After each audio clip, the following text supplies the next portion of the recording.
ఆయన అంటున్నది ఏమిటంటే ఇద్దరిని ఒప్పించేసి ఇద్దరిని చేసుకుంటా నేను, మీరు మధ్యవర్తులుగా ఉండండి, మాకు కన్విన్స్ చేసేటువంటి విధంగా వారికి కౌన్సిల్ చేయండి అని. సార్ అసలు మీరు ఏం మాట్లాడుతున్నారు సార్? ఏ ఆడది ఒప్పుకుంటారు సార్? చూడన్నా, ఏ ఆడది ఒప్పుకోదు. మీరు ఒప్పుకుంటుంది అని అనుకుంటున్నారు. ఇప్పుడైతే ఇద్దరు ఉన్నారు, ఇద్దరు ప్రెగ్నెంట్స్ ఉన్నారు, తర్వాత నలుగురు అవుతారు, పిల్లలు కూడా వస్తారు కదా.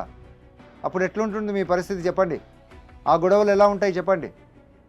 ఒకరిని కన్విన్స్ చేయడమే మనము ఇబ్బందిగా అనిపిస్తే, ఎందుకంటే అమ్మాయి మాట్లాడుతున్నది చాలా కరెక్ట్. మీరు పెళ్లి చేసుకోవాలనుకున్నారు, అందుకే కలిశారు.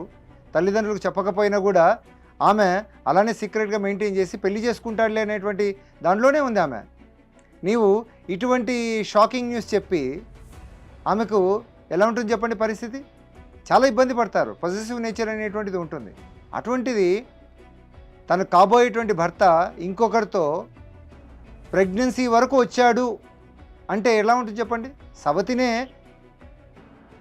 యాక్సెప్ట్ చేయలేనటువంటి వారు ఇక ప్రెగ్నెన్సీ స్టేజ్ వరకు తీసుకొచ్చాడంటే మీ మీద ఎటువంటి భావన ఉంటుంది చెప్పండి? చెప్పమ్మా, నువ్వు చెప్పు. ఎందుకంటే ఆయన మాట్లాడాలనుకున్నాడమ్మా, ఇన్నాళ్ళు చెప్పలేదు. ఆయన ఏమనుకున్నాడంటే సరేలే ఒప్పుకుంటుందిలే అనుకున్నాడు, చూశాడు. అయితే మీరు ఇక్కడ బాగా గుర్తుంచుకోవాల్సింది, ఆయన మీద అరవడం కాదు, అర్థం చేసుకోండి సమస్య. ఆయన మిమ్మల్ని బాగా ప్రేమిస్తున్నాడు, అయోమయంలో ఉన్నాడు. మీరే క్లారిటీ ఇవ్వండి అమ్మా.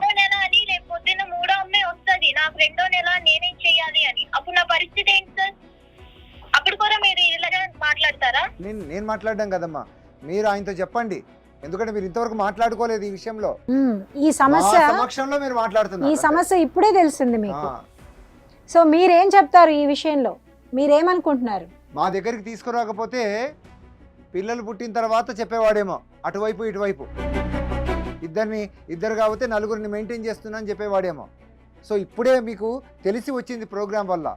మా సమక్షంలో ఆయన చెప్పాలనుకున్నటువంటిది, ఎందుకంటే ఎవరికి చెప్పుకోలేకపోయాడు, ఈజీ సొల్యూషన్ దొరుకుతుందేమో అన్నటువంటి ఒక పాజిటివ్ హోప్తో వచ్చాడు. కాబట్టి మా సమక్షంలో చెప్తున్నారు కాబట్టి మీరు మాట్లాడవచ్చు. ఎందుకంటే మీకు ముందు క్లారిటీ రావాలి. చెప్పండి మీ ఆలోచనలు చెప్తున్నారు. సార్ ఒక చిన్న రిక్వెస్ట్ సార్, నేను తిన సమక్షంలోనే చెప్తున్నాను, కొంచెం ప్లీజ్ నువ్వు అర్థం చేసుకో. నేను మీ ఇద్దరిని చేసుకుంటాను. పిచ్చేమైనా ఎక్కిందా నీకు? ఇద్దరిని ఎట్లా చేసుకుంటావు? రేపు ఇంకో అమ్మాయి వస్తుంది, మూడు చేసుకుంటావా? ముగ్గురిని చేసుకుంటావా? అప్పుడు నేను ఇద్దరికి ప్రెగ్నెన్సీ చేశాను, ముగ్గురు చేయలేదు. చెయ్యి, వెళ్ళి ఇప్పుడు చెయ్యి మూడో అమ్మాయిని.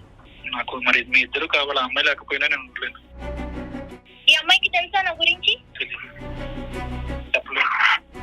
ఇప్పుడు మూడో అమ్మాయిని తెచ్చి ఈ అమ్మాయికి చెప్పు. నువ్వు అర్థం చేసుకుంటావని నీకు చెప్తున్నాను. ఇది అర్థం చేసుకునే మ్యాటరా? చాక్లెట్ తెచ్చాను, నీకు ఇంకో చాక్లెట్ ఇస్తా, ఆ అమ్మాయికి ఒక చాక్లెట్ ఇచ్చాను అంత సింపుల్ గా చెప్తున్నావు నువ్వు.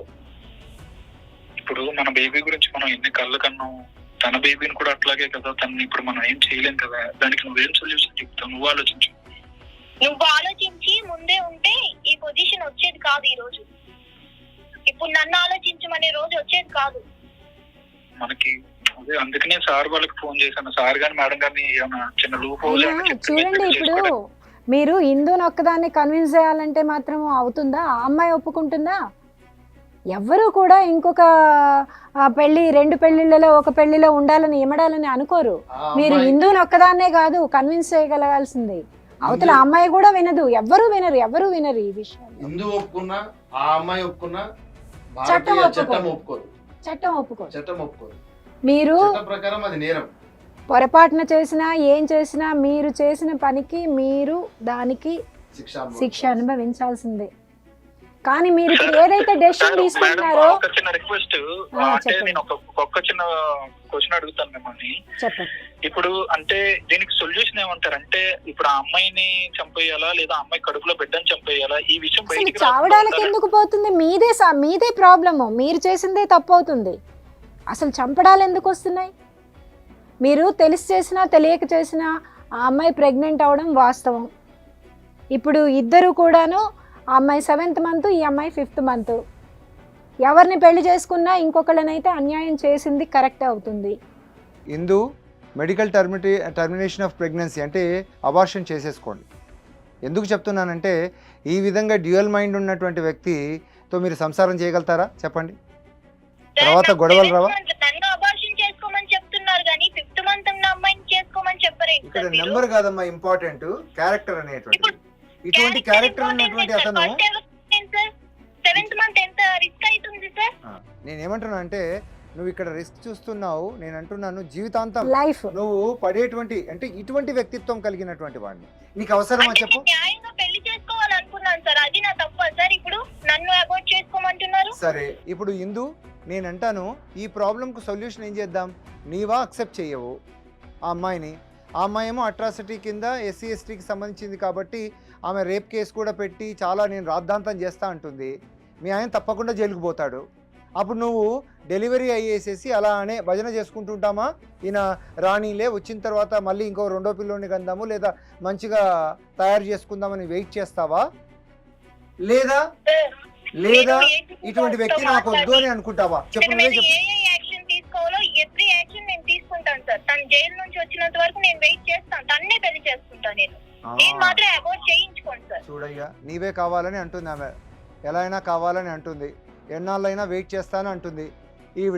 ఆవిడైతే కేసులు చేసుకోకపోతే కేసులు పెడతా అంటుంది. ఇంకా చూడు ఎలా ఇంకా చేస్తావు? మరి మీరే నిర్ణయించుకోవాలి. నీవే ఇక్కడ ఇలాంటి బాల్ ఈజ్ ఇన్ అమ్మాయి యువర్ కోసం. కోర్ట్. ఈవిడిది ప్రేమే, ఆవిడిది ప్రేమే. ఆవిడికి నన్ను దక్కించుకోవాలనుంది, ఈవిడికి నన్ను దక్కించుకోవాలండి. నాకు ఇద్దరు కావాలనుంది. మీరే ఏదో చెప్పండి సార్. హిందూ మ్యారేజ్ యాక్ట్ ప్రకారంగా మీరు రెండవ పెళ్లి చేసుకోలేరు. చేసుకున్నా అది చెల్లదు, ఆ పెళ్లి చెల్లదు. అసలు ముందు ఇద్దరు కూడా ఒప్పుకోరండి.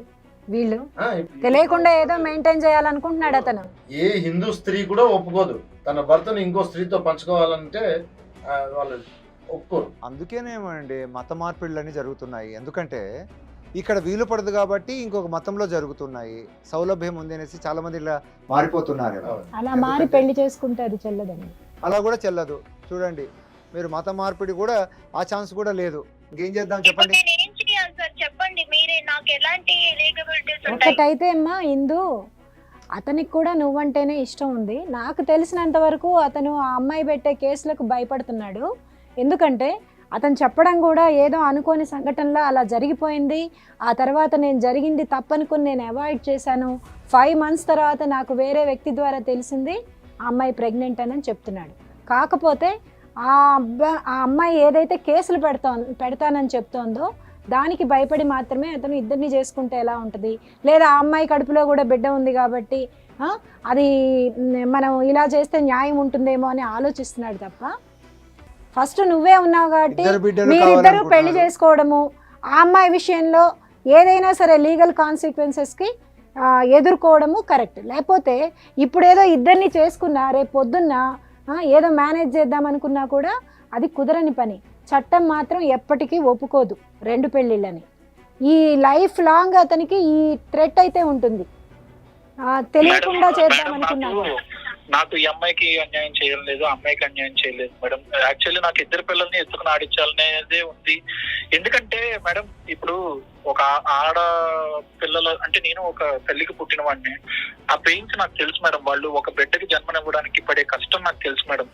అలాంటి వాళ్ళని నేను అబార్ట్ చేయించుకోమని చెప్పడం నాకు ఇష్టం లేదు. నాకు ఇద్దరిని తీసుకోవాలనుంది, ఇద్దరిని చేసుకుని చూసుకోవాలనుంది. నేను మిమ్మల్ని ఎందుకు సంప్రదిస్తున్నాను అంటే ఇద్దరిని ఒప్పించి ఒక ఇంట్లో ఉండేటట్టుగా మీరు చేస్తారు. నేను అటు ఇటు వెళ్ళడం కూడా నాకు ఇబ్బందిగా ఉంటుంది మరి. ఆ ఇంటికి తిరగాలి. ఆలోచన విధానంలో ఏదో తేడా కనిపిస్తుంది నాకు. హిట్ టీవీ యాప్, ఇందులో short news, live news, entertainment shows, movies, digital magazines తో పాటు మీ జిల్లా వార్తలను కూడా ఫ్రీగా చూడొచ్చు. అంతేకాదు కేజీ నుంచి పీజీ వరకు విద్యార్థులకు స్కాలర్షిప్ కూడా అందిస్తున్నాం. ప్రతి వారం 10 మందికి లక్కీ డ్రా ద్వారా ఒక్కొక్కరికి 10,000 రూపాయలు అందిస్తున్నాం. ఇంకెందుకు ఆలస్యం, వెంటనే హిట్ టీవీ యాప్ ని డౌన్లోడ్ చేసుకుని ఫ్రీగా ఎంటర్టైన్మెంట్ పొందండి. Hit TV app. Hit TV app. Please download hit TV app. Hit TV యాప్ని ఫ్రీగా డౌన్లోడ్ చేసుకొని ఎంజాయ్ చేయండి. మీకు నచ్చిన ఎంటర్టైన్మెంట్ కోసం హిట్ టీవీ యాప్ ని ఫ్రీగా డౌన్లోడ్ చేసుకొని ఎంజాయ్ చేయండి. హిట్ టీవీ యాప్ ని డౌన్లోడ్ చేసుకుని ఆస్వాదించండి, ఆశీర్వదించండి. ఇంతమంది సెలబ్రిటీలు హిట్ టీవీ యాప్ ని డౌన్లోడ్ చేసుకోండి అని చెప్తున్నారంటే ఎంత మంచి యాప్ ఆలోచించండి. అమెరికా అమెరికా అమెరికా అమెరికాలో చదవాలనుకునే వాళ్ళకి విశ్వసనీయమైన పేరు మన శౌర్య కన్సల్టెన్సీ. UK లో 1 year masters. UK లో 1 year masters. 2 years work permit up to 5 years visa. Contact Saurya Consultancy. Contact 89851 89851.